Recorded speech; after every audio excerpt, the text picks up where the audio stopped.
इसको बोलते हैं हाथ का वाइब्रेशन होता है। तो रोबोटिक हम कभी भी वाइब्रेशन क्रिएट करते हैं।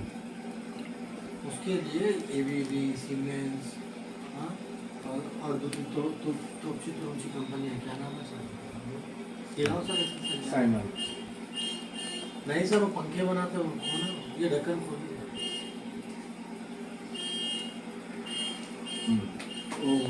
वो तो कंपनी है ना सर, सुजा कंपनी है, बेवकूफ़ नहीं होते सर। और वो एबीबी इतने 5,000 की बेवकूफ़ नहीं होती, क्यों है ना, वो वाइब्रेशन बोलती है, वो सीएम वो 9 माइक्रोन का आता है। When you are transferring 9 micron, receiver कितना होगा? 12 माइक्रोन।